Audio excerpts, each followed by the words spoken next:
major ruling in an impaired driving case, what the Saskatchewan Court of Appeal is upholding. Closure concerns what the end of Prairie Harm Reduction means for those who used it. And what's bringing wireless internet to more places in the province.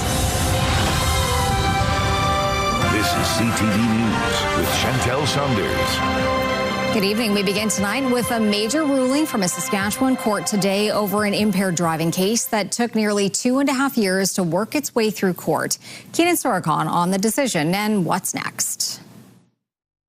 Taylor Kennedy will not be going back to trial for killing 9-year-old Bailey Maurice. The Saskatchewan Court of Appeal has upheld a decision to stay the proceedings, saying Kennedy's rights were breached because the trial couldn't be completed in a reasonable amount of time. Kennedy was the first person in Saskatchewan charged with causing a death while driving under the influence of THC when she was driving and struck and killed Maurice as she crossed 33rd Street on her way to school in September 2021. Her trial ultimately ended in December 2024 when a judge ruled her rights were breached. This happened nearly 30 months after she was charged, far longer than the 18 months the Supreme Court has laid out as a reasonable time frame. There's been a big change, and I think we're seeing longer and longer delays. Megan Ward is a criminal defense lawyer in Saskatoon who has seen more trials plagued by delays. In the appeal court's decision, COVID-19 backlogs, late disclosures from lawyers, and unavailability were all listed as reasons for the delays. The appeal panel found the judge miscalculated some of the delayed time, but even if those days were removed, Kennedy still wouldn't have been tried within 18 months, saying when the delay exceeds the adjusted ceiling and the accused's rights to a trial in a reasonable time is breached, only a stay of proceedings can remedy that breach. We're kind of at the point where we're far enough past COVID. I'm not sure that that's still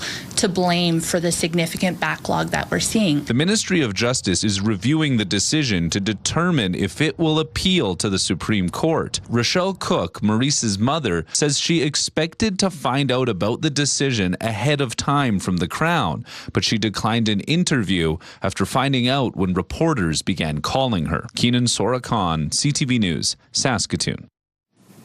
The fallout of Prairie Harm Reduction's permanent closure is already being felt by some in the community. It's been just over 24 hours since the Saskatoon nonprofit that employed more than 100 people shut its doors. Stacey Hine now on how some feel in the neighborhood.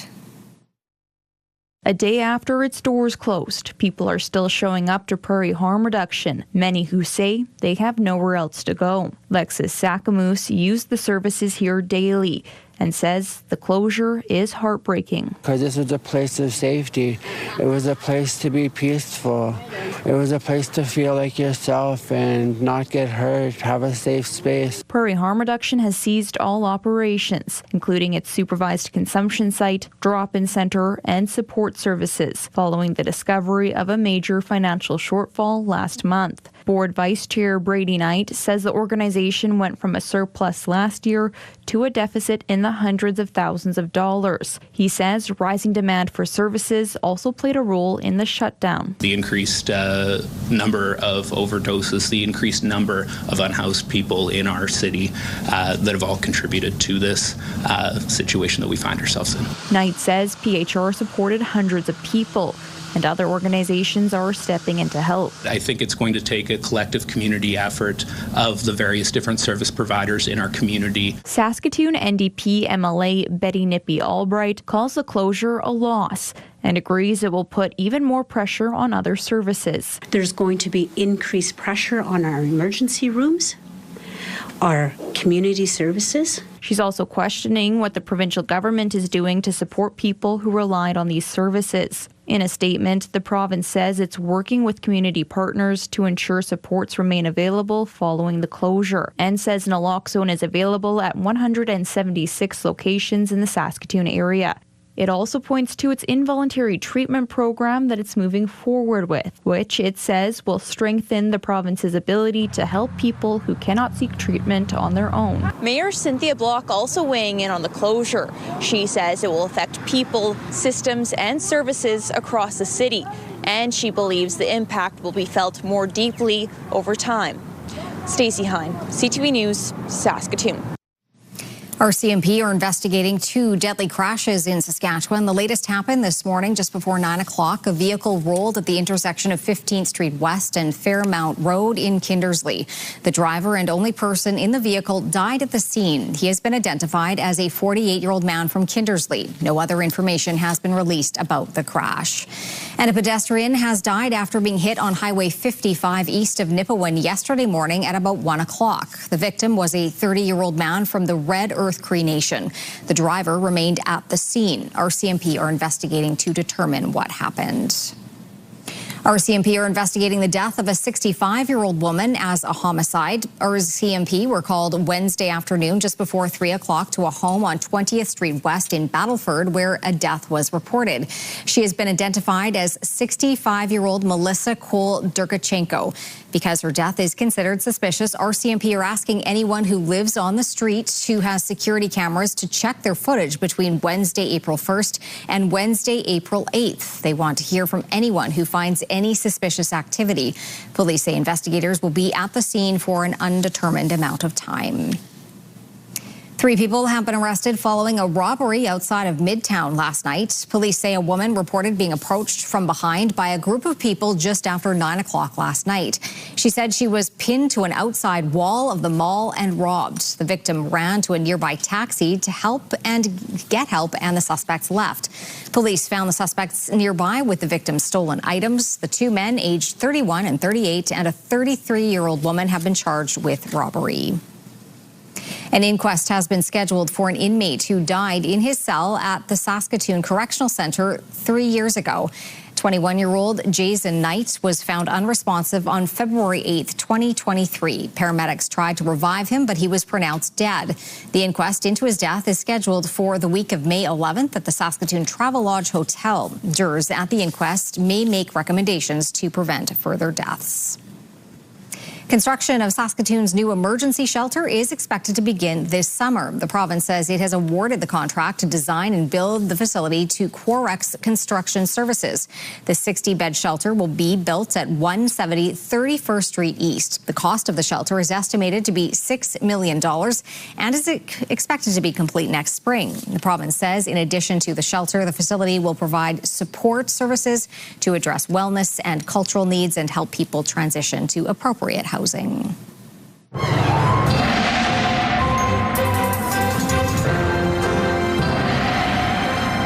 Well, Jeff, it was a really pleasant, warm day out there today. It was. Now, the wind picked up a little bit, but then it backed off. And the good news is that it looks like things are going to be relatively quiet for central and southern areas. A different story, though, for the northern parts of the province. We could see a little bit of snow making its way through tonight, and then in the second round coming in tomorrow. So we'll keep our eye on that. But right now, temperatures look like they're going to be quite pleasant for the weekend. Later next week, maybe not so much. We'll talk about that later on.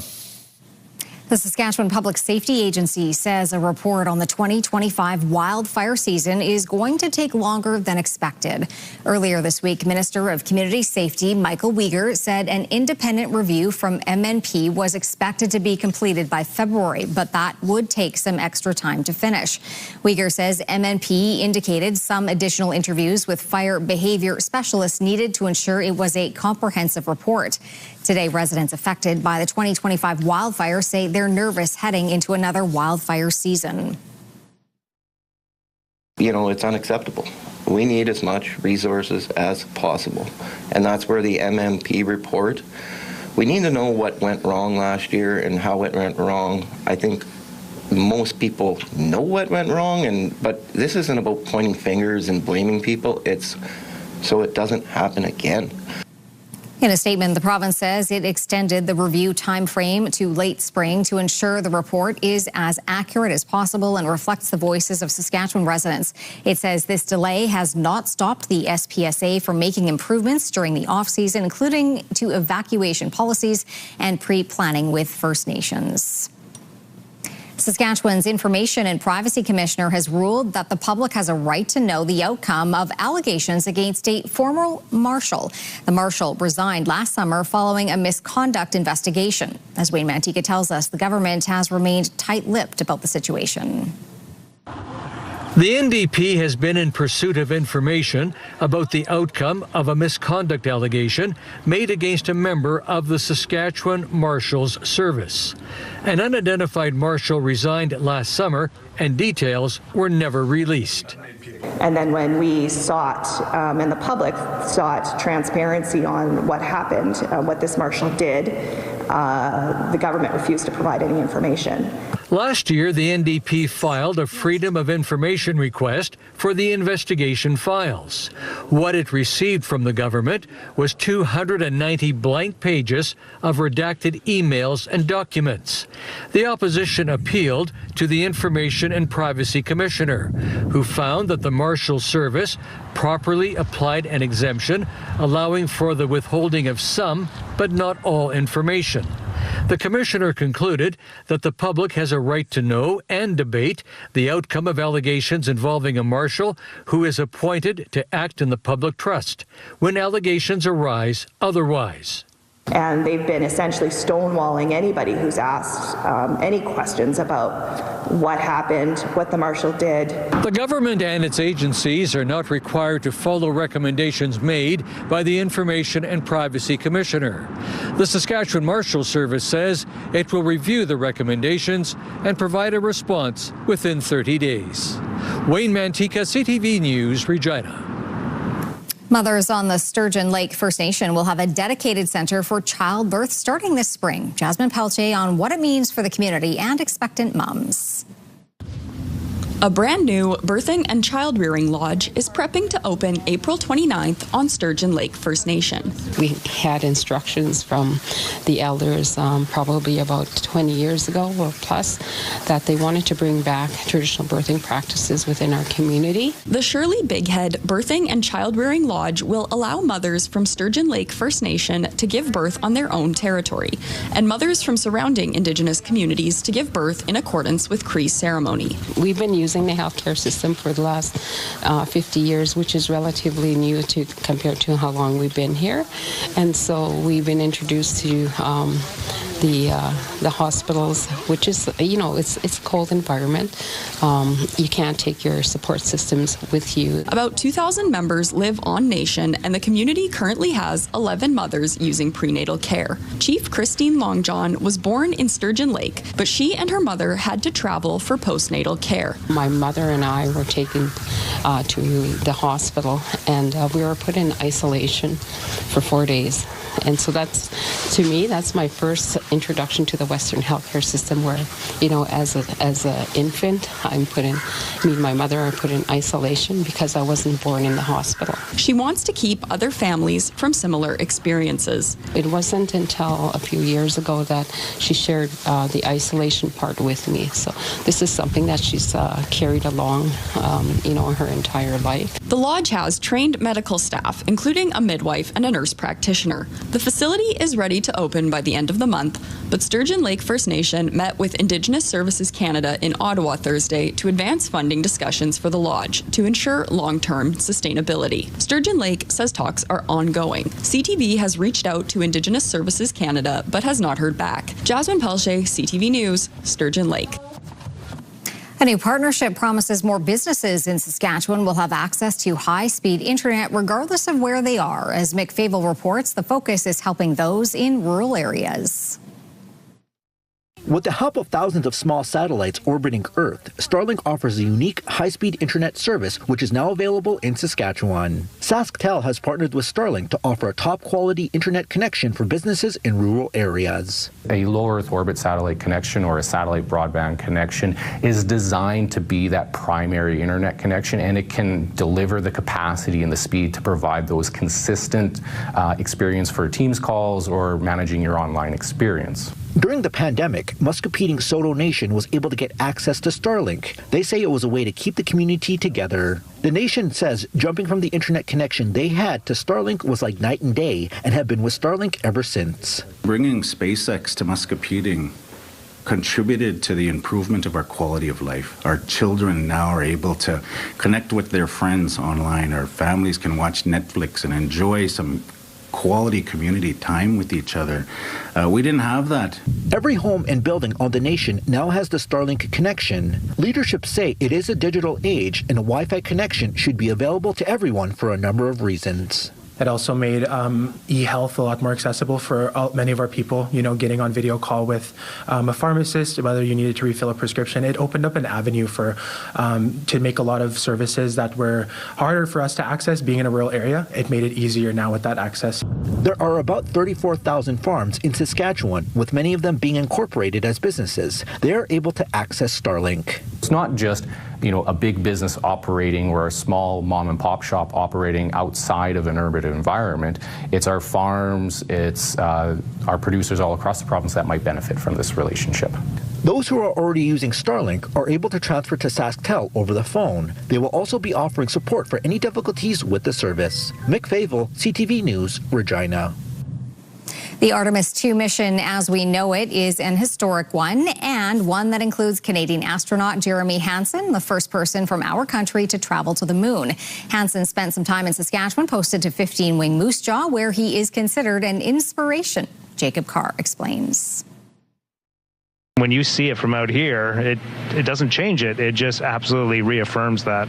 It's almost like seeing living proof of it. That's Canadian astronaut Jeremy Hansen earlier this week speaking about his perspective that as humans, our purpose is to find joy in creating solutions together. Hansen is also a colonel with the Royal Canadian Air Force and has a connection with a few current members of the 15 Wing Moose Jaw Air Force Base. That includes Lieutenant Colonel Matt Fullerton, who, when he was a flight instructor in Portage la Prairie, Manitoba, designed an informal helicopter training course for Hansen. It definitely blows me away. I mean, like I said, it was purely by accident that I had that opportunity to be able to do that. And he's such an incredible, humble, and professional individual. And he's always looking to interact, and he's still a great ambassador for the Canadian Forces. Captain Jason Lucian from Humboldt wants to one day follow in the footsteps of Hansen and make his own mark in space. It's like the engineer's dream, right? I grew up on a farm in Saskatchewan.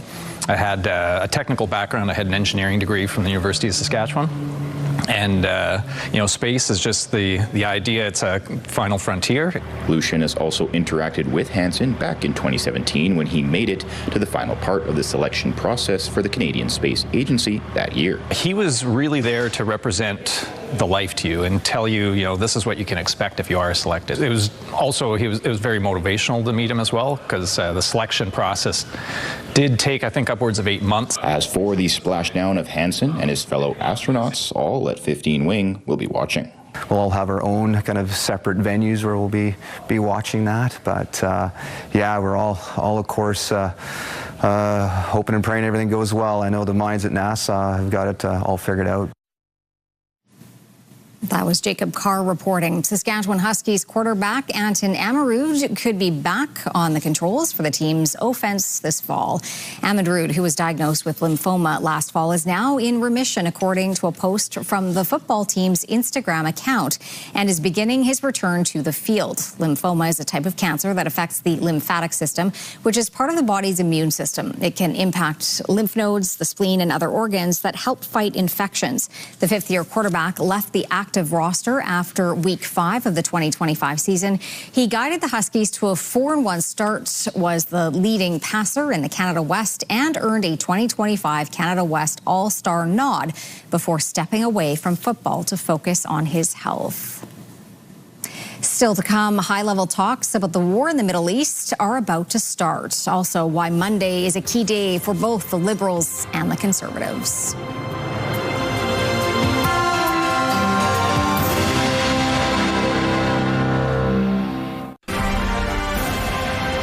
You're watching CTV News Live from downtown Saskatoon. Thanks for staying with us. Now to the historic end of a mission. The Artemis 2 crew returning home after their 10-day mission in space. Houston Integrity, splashdown, sending post-landing command now. Splashdown confirmed. Copy splashdown, waiting on VLDR. Splashdown confirmed at 7:07 p.m. Central Time, 5:07 p.m. Pacific Time. From the pages of Jules Verne to a modern-day mission to the moon, a new chapter of the exploration of our celestial neighbor is complete. Integrity's astronauts back on Earth. The Orion capsule splashing down just a few minutes after 6 o'clock Saskatchewan time. The 4 astronauts, including Canada's Jeremy Hansen, on board. It was the longest distance humans traveled in space from Earth. It was the first crewed flight to the moon since 1972, when Apollo 17 made the trek. The Liberal Party appears poised to form a majority government in the coming days with 3 crucial by-elections on Monday. It comes as we're getting more reaction from progressive members of the party on the latest Conservative MP to cross the floor. Annie Bergeron-Oliver reports. The last time the Liberals gathered for a policy convention, it was 2023, and the party was on the brink of political disaster. Now the Liberals are on the verge of getting a majority in the House of Commons. People are happy, which is really good, because that's not always been the case. Delegates say that vibe change is all because of Mark Carney's leadership, but also what they call momentum, ahead of 3 crucial by-elections that could push the government up to 174 seats, a 2-seat majority. I've slept well every night, which is a good thing. 5 floor crossers in just over 5 months helped the Liberals achieve. I don't know whether to introduce myself as a recovering Conservative or just that I was a Liberal and I didn't know it. 3 of them getting prominent speaking roles today. I think that was incredible to see. And I think it's only this moment that has gotten all these diverse people together under one umbrella, so I love it. But while some feel these new Liberals represent cooperation and unity, others are more skeptical. I'm myself fairly socially liberal, and so that social conservative kind of aspect does make me a bit wary, but I think overall, I'm supportive of Mark Carney and everything like that. I do personally think that when we do have floor crossers, there should be a by-election happen. Carney has said his new MPs will be expected to vote along party lines, especially on social issues. Current MPs seem to accept their new colleagues, including the latest MP, Marilyn Gladu, but on one condition. If you're joining a political party, you should know what you're signing up for. She knows exactly where we stand on things. We are absolutely a pro-choice party. The Prime Minister said as much yesterday, I believe. And so now she has decided to join this party, and that means that therefore she supports the policies of this party. Senior Liberals believe the party is on track to get a majority on Monday night. And while there are many conversations about floor crossers, they say if that happens, it won't be before all the votes are counted. Annie Bergeron-Oliver, CTV News, Montreal. And CTV will have a federal by-election special on Monday, April 13th. That will begin at 7 p.m. Eastern or 5 p.m. Saskatchewan time, and will be hosted by CTV's chief news anchor and senior editor Omar Sajidina and chief political correspondent Vashi Kapelos. The special will air and live stream on CTV News channels, ctvnews.ca, Crave, CP24, and BNN Bloomberg. U.S. and Iranian negotiators are preparing for high-level talks in Pakistan tomorrow. The 2-week ceasefire is still shaky as the discussions in Islamabad are expected to focus on reaching a broader deal to stop the fighting permanently. U.S. Vice President J.D. Vance will lead the American delegation. He was warned Tehran to negotiate in good faith. There are many issues that could scuttle tomorrow's talks, including Israel's military campaign in Lebanon. Iran wants it to stop. Israeli attacks continue today, striking multiple areas across the south. Lebanon says more than 1,950 people have been killed in over a month of the Israel-Hezbollah war. Projectiles were also launched toward Israel from Lebanon today. Direct talks between the Lebanese government and Israel are set to begin Tuesday in Washington. Lebanon wants the discussions held under a ceasefire. Today marks 6 months since the ceasefire between Israel and Hamas took effect. Tent camps house most of the territory's population. Others shelter in damaged apartment buildings. Health workers say there has been little progress in the expected surge of medical supplies and other aid. And most of the ceasefire work remains, from disarming Hamas to deploying an international stabilization force and beginning reconstruction. All right, Jeff, we should really enjoy the next few days. I think so. And, you know, goodness knows that the start of the work week won't be that bad. It's we get to Wednesday, Thursday, and Friday, and there's some interruptions to spring, shall we say. Let's take a look and see what we've got going on. I'll bring up the current conditions, temperatures right now. Mainly sunny skies, 7 degrees in Saskatoon. Still kind of breezy out there. 4 degrees in Prince Albert, winds out of the south at 15. In the Battleford, sunny and 8, winds out of the east at 22 kilometers an hour. Saskatoon's almanac, well, today the Bridge City hit 10 degrees, so 1 degree above seasonal. We haven't been able to say that for a while. 23 degrees on the hot side of things. That was set in 1949, the record temperature for the 10th of April. Minus 17 on the cold side of things from 1992. The sun came up at 6:21, and it will go down at 7:56. Coming up, when TikTok provides some traditional teachings, how one Saskatchewan woman is opening her kitchen to the world.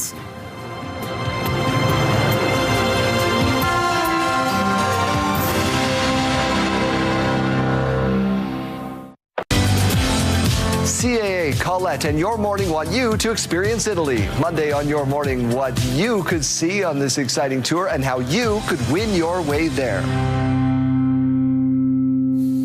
Italia, pretty nice. What else is pretty nice? Our, azure sky. There we go, blue sky, and we've got ourselves we had ourselves a nice day. The wind backed off early in the afternoon, then it picked up again. So we're dealing with some breezy conditions right now, but a relatively warm weekend coming our way. A lot of active weather moving up through the U.S. into parts of British Columbia. So if you were heading out to the West Coast this weekend, it looks like you might be in for a bit more in the way of moisture compared to what they had earlier in the week. Quiet conditions across the West, but a little bit more active weather out in eastern Canada. Here we go with our numbers. Just a quick look. 7 degrees for Saskatoon, 8 in the Battleford's 4 in Prince Albert. On to a hot and cold spot. That was 18 degrees in Maple Creek and minus 20 in Collins Bay. Around the province we go. 10 degrees in Lloydminster, 16 in Swift Current, 13 in Moose Jaw and Estevan, 12 in Regina, 3 in Yorkton. Into central Saskatchewan and parts of the northern Grain Belt. Quite the temperature range. 15 degrees, at least on this part of our map, from 2 degrees in Nipawin and Wynyard up to 17 in Kindersley. Up north, well, temperatures on the mild side to be sure. 4 degrees in South End and Sandy Bay, Island Falls, 6 in La Ronge, 3 in Buffalo Narrows. Down south, yes, a lot of double-digit temperatures there. 7 degrees, though, in Indian Head and Broadview, 4 in Last Mountain Regional Park, and 3 degrees for Melville. Otherwise, everyone else is pretty warm. Here we go with our futurecast. So keep your eye on that active weather making its way through, basically out of northern Saskatchewan, but then another system starts rolling in as we make our way into tomorrow evening, and those pressure lines gap a little bit, but then they tighten up, so we might have some breezy conditions in other parts of the province. Cloudy skies expected to prevail in northern Saskatchewan tomorrow, but temperatures on the plus side for most locations. Buffalo Narrows could see some of that rain-snow mix. 8 degrees for Meadow Lake and Spirit Wood, 17 for Kindersley, 16 for Rosetown. Cloudy or mainly cloudy skies in west central Saskatchewan. In the southwest, mainly cloudy skies and temperatures in the high teens, low 20s. A similar pattern for the most part in southeastern Saskatchewan, 16 for Regina, Moose Jaw, and Estevan at 18, but a little cooler on the northern edge of the region, 6 degrees in Yorkton, and 4 for Melfort, 11 in Watrous, 5 in Humboldt, and 10 degrees in Hudson Bay, so it's all on the plus side. For the Battlefords, dropping down to minus 2 degrees, 11 degrees tomorrow with cloudy skies, and the 7-day outlook, 5 degrees on Sunday, 11 on Monday, 13 on Tuesday, but then temperatures really drop off Wednesday, Thursday, and Friday. For Prince Albert and area, minus 4 degrees, 7 degrees tomorrow. And then as we take a look at the 7-day outlook, yes, not bad for Sunday and Monday, warming up nicely on Tuesday, but really dropping off on Wednesday, Thursday, and Friday. Yes, those highs are all on the minus side. Wednesday with a chance of flurries. Saskatoon's overnight temperature 0 degrees, clear skies. And then we've got ourselves 11 degrees tomorrow with mainly cloudy conditions. Winds out of the east at 15, so not a particularly windy Saturday in store for Saskatoon and area. And 7 degrees on Sunday, bouncing back to 11 on Monday, 14 on Tuesday, and then a 10-degree drop in terms of highs on Wednesday, 4 degrees for a high, a chance of some showers, and a minus 4 for a high on Thursday, trying to claw back to at least plus temperatures on Friday, hitting 0 degrees. Wish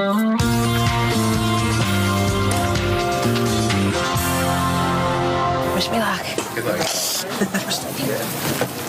Right here. Yes. The Tony Awards have named Pink the host of this year's ceremony celebrating the best of Broadway. The Grammy Award-winning singer appeared in a video sharing the news and poked fun at the fact that she's never actually been on Broadway herself by sticking a toe onto a stage during the performance of The Great Gatsby. Defenders of Pink's connection to the stage say, among other things, she did co-write songs that are performed in 2 current Broadway shows, and Juliet and Moulin Rouge. The lineup has been announced for this year's Cannes Film Festival, with non-Hollywood directors garnering the most buzz. Organizers for the French Film Fest laid out a lineup heavy on big-name international directors. The lineup features titles like Bitter Christmas from Spain's Pedro Almodovar, and All of a Sudden, the French-language debut of Japan's Ryusuke Hamaguchi. I could have read that normally. There are still several American directors in the lineup, including John Travolta's directorial debut, Propeller, One Way Night Coach. Barbara Streisand will also receive an honorary award during the festival. It takes place May 12th to the 23rd. Monday through Sunday, I can turn a dance floor into a runway. Lady Gaga and Doechii are out with a new single. The 2 Grammy winners collaborated on Runway, which was first teased a few days back in the final trailer for The Devil Wears Prada 2. Variety reports Gaga is also expected to make a cameo appearance in the film. The movie is a sequel to the 2006 original and brings back much of the original cast, including Meryl Streep, Anne Hathaway, Emily Blunt, and Stanley Tucci. It's in theaters the 1st of May. All right, Jeff, time for Pick of the Day, and you have a bonus vote. We do indeed. So let's start off with this picture here. This one comes to us from Wendy. Sledding at the farm, cherishing the last days of snow. Hey, Wendy, let's not get ahead of ourselves here. Yeah, those kids look like they're having fun. Now from Bonnie. Yes, this is geese sunning themselves today near Radisson. That is a great shot. Some great action shots there. From Hartley, up in the Shell Lake area, Hartley calls it crazy ice and tells us the snow on the side of the fuel tank melted down and then refroze in the shade. That is some wild looking ice, really it is. So thank you very much, Hartley. And finally, our bonus picture. Dave says, even Frosty is fed up with winter. Okay, Frosty, I know it's been rough. It's been rough, especially the up and down conditions that we've been dealing with. And yes, it's supposed to be spring. I know. If you'd like to share an image with us, you can certainly do so by sending it to cfqcnews@ctv.ca, and please put Pick of the Day in your subject line and follow the rules. There we go. That's all I ask. Follow the rules. Still to come on CTV News, a Saskatchewan grandmother becomes a viral sensation, what's drawing thousands of followers to her traditional teachings.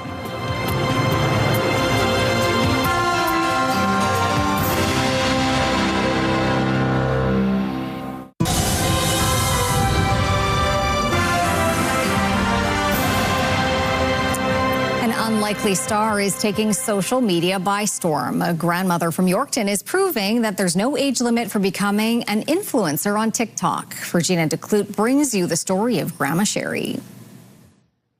From one small kitchen to the entire world, a TikToker from Yorkton is making waves on social media. I started, and within a few months I was up to 25,000. I went up, and now I'm at 220,000. It just kind of creeped up like that.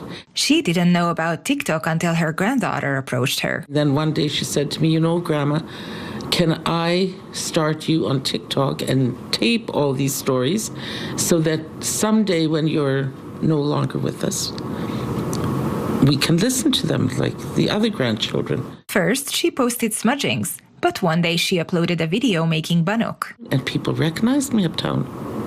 They said, are you Grandma Sherry? You're going viral. And I said, oh my goodness. So, well, I didn't even really understand what was going on, but I called my granddaughter and she explained to me. Grandma Sherry hopes her videos help people focus on the goodness in their lives. Our ancestors, we know that they struggled, but we're here now. They survived, so we could survive. Off camera, she lives by the same principle.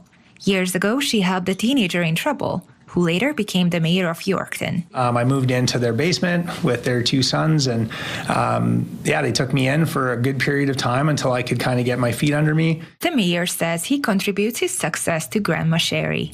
She's such a special lady, and what she did for me is something that I know she's done for so many others. Just very caring, very generous, very supportive, non-judgmental. Grandma Sherry is set to debut her own television cooking show using the language of her ancestors, while continuing to share wholesome cooking videos on TikTok for years to come. Fruzsina Deklut, CTV News, Yorkton. When we come back, I'll look at Saskatchewan's job numbers. Are more people working in the province? And later, fashion fit for a queen goes on display.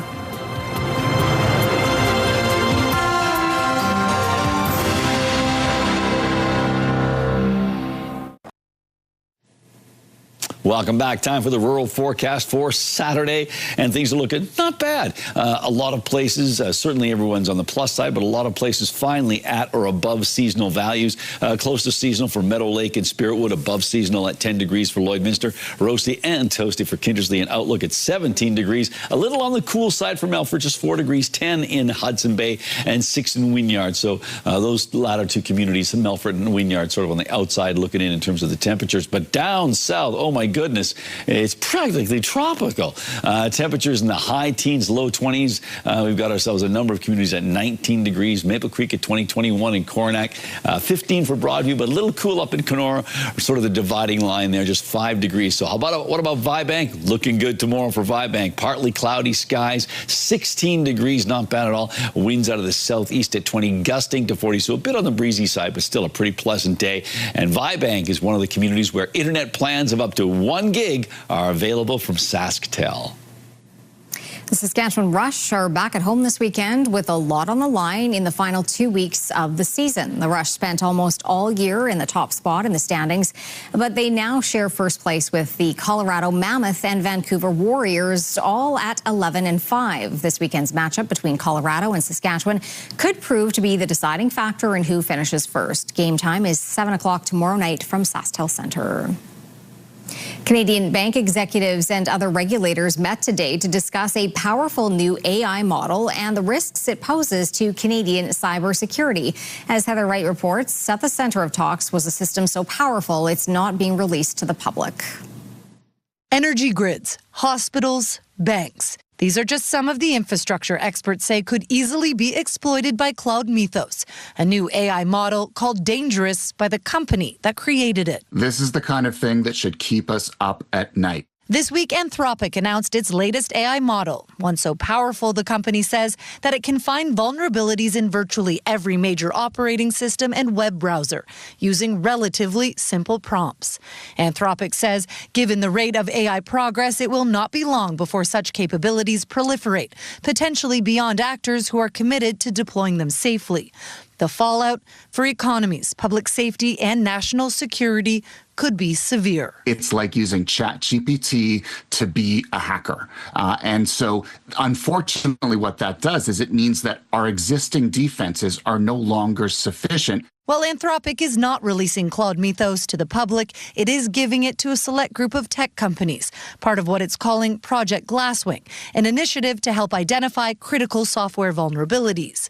While some have called Mythos AI doomsday, others caution Anthropic's announcement could be a savvy marketing strategy in the competitive race for AI dominance. Many people would be right in saying that this is a little bit of hype, a little bit of press release. Still, cybersecurity expert Claudio Popa says it's only a matter of time until Mythos or a different AI model with similar power becomes widely available. We certainly need to acknowledge the capability of the tool, and we need to start preparing for such a time when there will be lots of AIs scouring the internet looking for vulnerabilities. Experts say this announcement should serve as a wake-up call to organizations and governments to beef up their cybersecurity.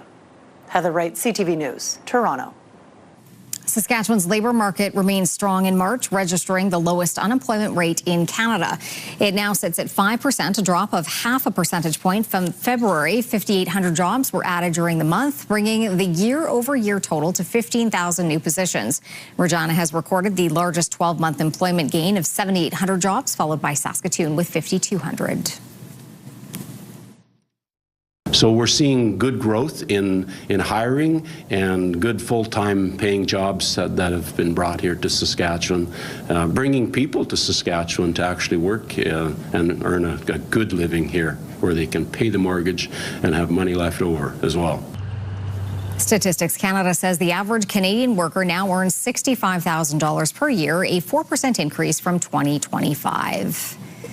Meanwhile, Canada's unemployment rate remains at 6.7%. Morella Fernandez with the national numbers. 14,000 jobs were created, the first positive number so far this year. The gains weren't enough to offset the loss of about 109,000 jobs since the start of the year. There was a small gain in manufacturing in March, but U.S. tariffs have been stripping that sector over the last year, with 44,000 total jobs lost. Jobs were gained in personal and repair services and in natural resources. Here are the closing numbers for the day. The Canadian dollar is down to 72.28. West Texas Intermediate is down to 96.57.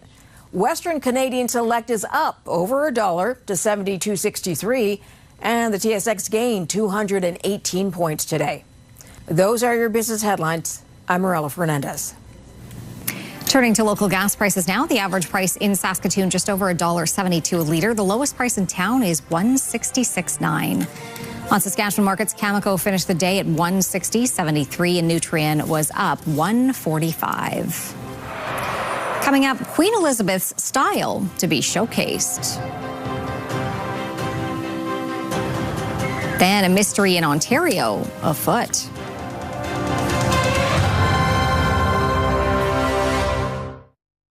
Select Hair Services brought to you by Sage, the beauty bar.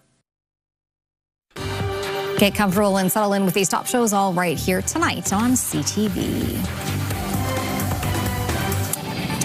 Well, more than 300 items of clothing from the late Queen Elizabeth's wardrobe will go on display at King Gallery in London's Buckingham Palace. Queen Elizabeth, her life and style is drawn from the late monarch's personal collection and marks the centenary of her birth. The exhibition showcases the Queen's many styles ranging across nearly a century of her royal life.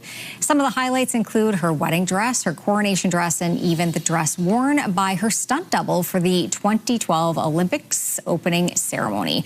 The showcase runs from until October 18th. So there you go. Something to take in. Do you remember why she needed a stunt double? Because James Bond picked her up and he jumped out of a helicopter. That was a very cool opening. Yeah. All right. Well, some residents in southwestern Ontario may have caught a glimpse of something very mysterious lately. As well, and I thought, well, people sound pretty serious about this. Why are they serious about this? There's been a lot of talk around Chatham, Kent, Ontario over the past week about possible Bigfoot sightings. According to the Bigfoot Mapping Project, there's been 3 sightings in the area. The mapping project is a database for Bigfoot sightings. In one of the reports, someone described Bigfoot as 8 feet tall with cinnamon-colored hair. The creator of the mapping project said there are investigators who look into the credibility of the claims. I would hope so. I would hope so indeed. All right. Hey, the legend of Boggy Creek. Well, it's interesting, right? It is. It is. Gives people something to talk about. People like to talk about the weather, and we can tell you that we've got ourselves a warm day in store for Saskatoon. 4 degrees by 9 a.m., 7 at noon, and 9 degrees by 5 o'clock. So mid-afternoon around 10 degrees. So another warmer than seasonal day in store. So yes, some more melting going on. Yes, and that'll continue into early next week before the change. Before they changer. Yes, a big change in temperatures as we head towards Wednesday, Thursday, and Friday. All right. Well, one of our photographers was out and about earlier today taking some stunning views of our city, Saskatoon. So we're going to leave you with some of those images of just the serenity. City of bridges. Okay, we're going to leave you with that. Thanks for watching. Have a safe weekend.